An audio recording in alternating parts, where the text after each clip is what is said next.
With Avatar on Netflix and back in the mainstream, the debate rages on. Is Avatar an anime? Some like to think so, others not so much. Most kind of see it as a gray area. Yes, Avatar wasn't made in Japan, so many might not consider it an anime. But there are other factors that have many on the fence. Well, today, let's discuss some reasons why I think Avatar is really an anime.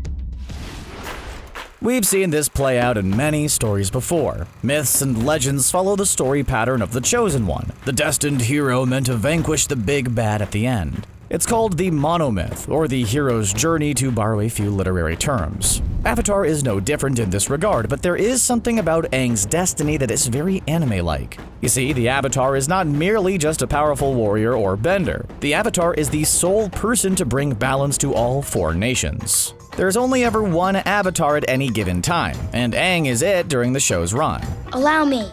In anime, the Chosen One is usually given a power only they possess and nobody else. Similar to how Naruto was the only one to hold the nine-tailed fox, or Ichigo was this weird soul reaper, Quincy, Hollow Thing, and so on. Most shonen protagonists have a unique special power that signifies them as the hero of their story. In anime, generally, it's not enough that the hero be the most pivotal character in their story, but they also have to do in such a unique way that only they have the power to take out the big bad.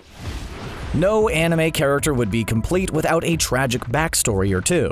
In Avatar, nearly everyone has some kind of tragic backstory. In the episode titled The Storm, we get to see the events that lead to both Aang being frozen in the iceberg and Zuko banished and on his journey to capture the Avatar. Not only is it a powerful episode with a top-notch character development, but it's a kind of backstory that is all too common in a lot of action anime. In Fullmetal Alchemist, the key motivation for the Elric brothers is to get their bodies back after they tragically lost their mother.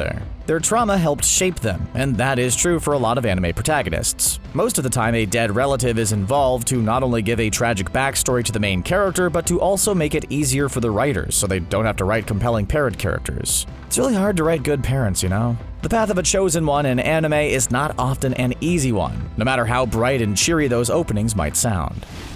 If you've seen more than a few anime, you've probably heard this phrase uttered: "I fight for my friends," or some variation of it. There is nothing wrong with letting people who love you help you. This sentiment-based superpower comes in many forms: the power of love, the power of friendship, and much, much more. We're gonna be best friends forever. Basically, the big bad villain and all their power can't stand up to the sheer might of a well-maintained social network of like-minded individuals. While the power of friendship is prevalent in many stories, anime is rife with friendship-powered protagonists. You don't have to look far to see this, from Yu-Gi-Oh! To Dragon Ball and beyond. In Avatar, Aang had to face the Fire Lord alone in the end, but the threat from the Fire Nation was a multi-fronted enemy. Azula needed to be stopped. Katara and Zuko went to deal with her. Ba Sing Se needed to be liberated. The White Lotus took care of that. The Fire Lord's fleet needed to be dealt with, and Sokka, Suki, and Toph took that on. Aang needed to rely on the friends he made along the way in order to take on the massive threat of the Fire Nation. Like I said before, it's really hard to write parent characters. From the Avatar cast, we're led to assume Aang's parents are dead. He was raised by monks, so even his father figure died. Katara and Sokka's mother died during a Fire Nation raid. Zuko's mom was assumed to be dead during the show, but in the comics afterwards, she lived on, but then eventually died. Jeez, is this a Nickelodeon cartoon or a Disney movie? Because there are a lot of dead or absent parents here. While often tied to the tragic backstory, an anime protagonist's parents are either dead or never mentioned. I mean, just think of all the greatest anime protagonists. Naruto's parents? Dead. Ichigo? Mom's dead. Goku? Dead parents. Luffy? Well, actually, we've never seen his mom, so she's MIA for now. If we're looking strictly at the biggest shonen anime protagonists, Aang kind of has a leg up on all of them, since during the entire running of Avatar, Aang's parents were never mentioned or shown. He was raised in a monastery by the air nomads. They may have a different way of life and might not believe necessarily in the family unity like we do, but still, Aang did have parents that we never saw, not even once. In animation, there is a suspension of disbelief we as viewers agree to take on. What? We understand that while Wile E. Coyote blew himself up with dynamite in one scene and then appeared in the next scene completely unharmed because it was a cartoon. Anime similarly has characters firing giant beams of pure energy at one another and punching people clear into the sky and crashing down with great force. Because it's animation, it isn't real. Character invincibility as a concept has been greatly explored in anime for both action and comedic effect. Characters can endure a lot of pain and walk away from the situation relatively unscathed. Avatar follows in these footsteps and also adds in a few instances unique to them. For example, earthbending is a great example of character invincibility. To bend earth, one has to often dig into the earth with their bare hands to summon pillars of rock. Earthbenders also take hits like champions. Boulders crumble around them and they shake it off like nothing happened. Just as Goku can take a direct ki blast, the Avatar gang can be pelted with fire, rocks, large shards of ice, and be more or less fine.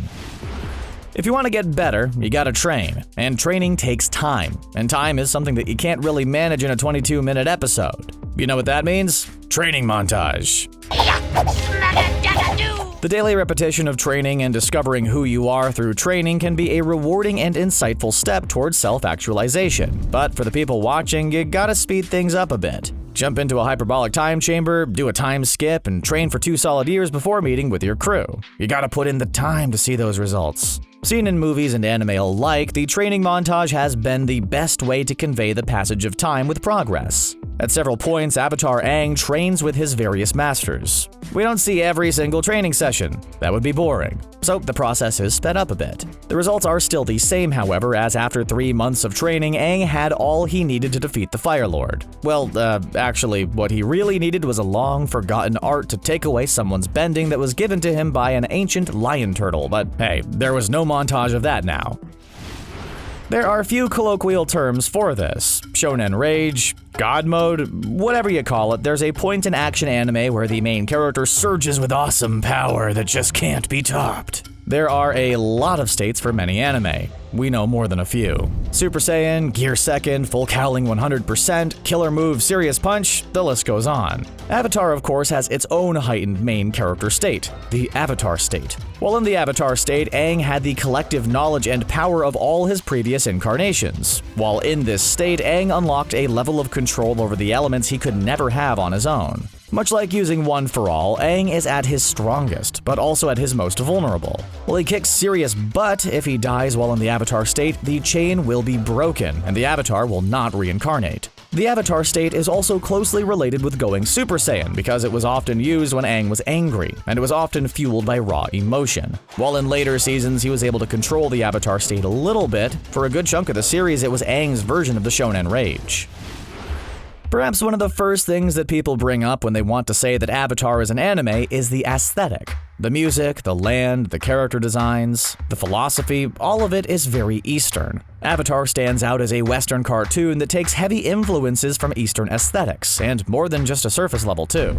The 4 nations are clearly inspired by Tibet, Japan, Chinese, and Inuit cultures. The characters all look like they come from those lands. Characters are not Americanized, more or less. The original soundtrack of the show takes a lot of instruments and styles from these different lands. While I may not be a music theory major, the music of Avatar is a rich tapestry of culture. Now, I'm not saying Avatar is an anime solely because it borrows Asian and Eastern aesthetics. Characters' motivations like Aang and Iroh come from Eastern philosophies like Zen Buddhism. To say Avatar merely adopts these aesthetics to give the world its unique look is a disservice to the hard work and study that went into making this world feel not only real to the viewer, but also human. Its closeness to the source material gives it an extra layer of authenticity that I think deserves an honorary anime title.